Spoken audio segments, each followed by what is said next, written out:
Hello बच्चों, so let's see this question. The question says a heating element using nichrome connected to 230 volt supply draws an initial current of 3.2 amperes which settles after few seconds to a steady value of 2.8 amperes.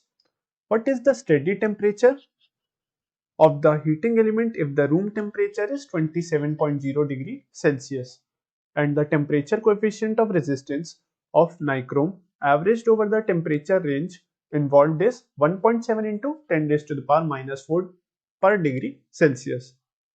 So देखिए बच्चों, in this question हमारे दो की concepts लगेंगे.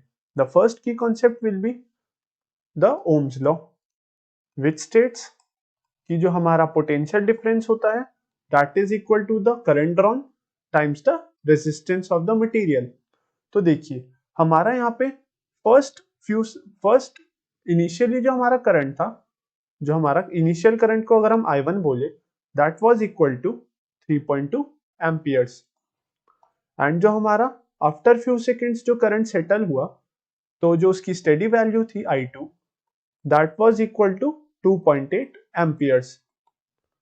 सो देखिए जो हमारा V1 होगा for the corresponding current I1 that will be equal to I1 times R1 जो उसका इनिशियल रेजिस्टेंस होगा. तो देखिए हमारा जो यहाँ पे की कॉन्सेप्ट लगेगा वो ये लगेगा कि जैसे जैसे हमारा करंट पास होगा थ्रू द नाइक्रोम वायर तो उसमें हीटिंग भी प्रोड्यूस होगी, राइट. तो जो उसमें हीटिंग प्रोड्यूस होगी बच्चों, सो उस हीटिंग के कारण उसमें उसके रेजिस्टेंस में चेंज आएगा.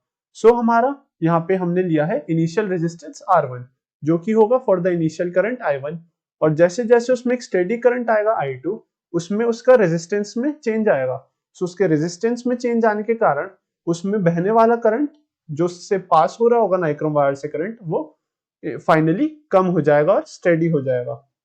तो उसके लिए हमने कॉरेस्पॉन्डिंग करंट लिया है I2. तो हमारा V1 यहाँ पे वोल्टेज होगी, V1 यहाँ पे बेसिकली हमारा V होगा. तो हमारा एक कांस्टेंट सप्लाई है ऑफ 230 वोल्ट्स.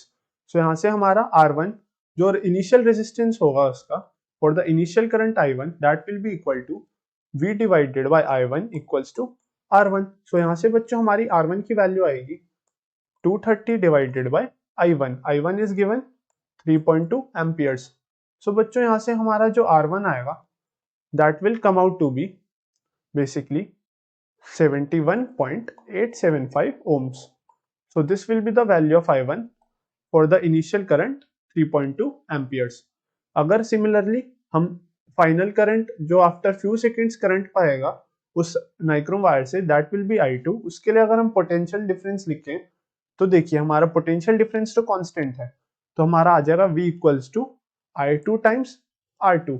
हमारा यहाँ पे I2 चेंज हो रहा है और इस नाइक्रोम वायर का रेजिस्टेंस चेंज हो रहा है ड्यू टू द टेम्परेचर जो इसमें चेंज आ रहा होगा टेम्परेचर में, उस कारण इसके रेजिस्टेंस में भी चेंज आएगा.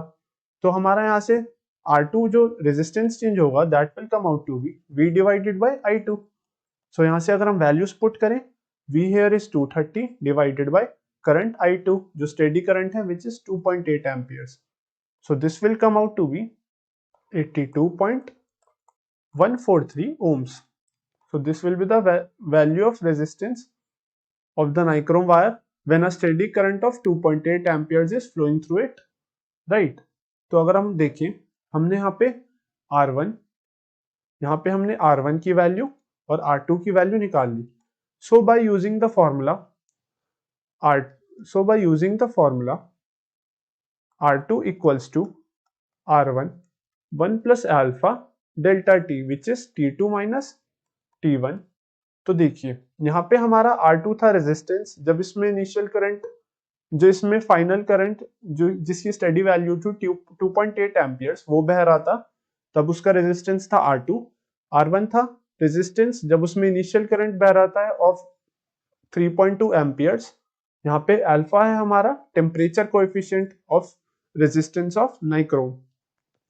यहाँ पे T2 है हमारा टेम्परेचर जब इसका रेजिस्टेंस हो गया था R2.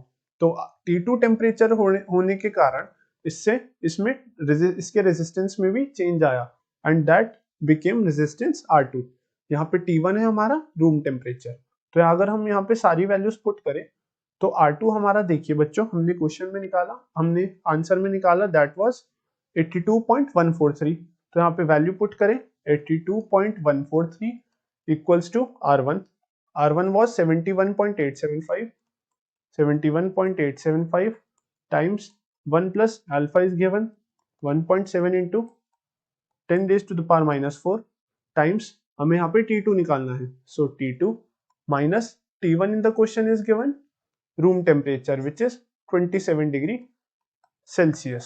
so यहाँ से upon solving हमारे पास आएगा 82.143 minus 71.875 divided by 71.875 is equals to and multiplied by 1.7 into 10 raised to the power minus 4 will be equal to T2 minus 27।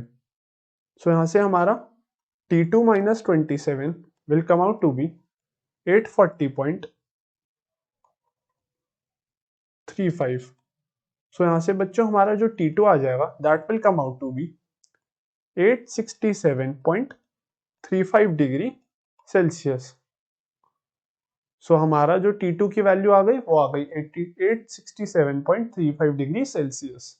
तो बच्चों this will be the steady temperature of the heating element, जो कि हमारा हो जाएगा when a steady current of 2.8 amperes is flowing through it. So steady temperature की value आ गई हमारी 867.35 डिग्री सेल्सियस।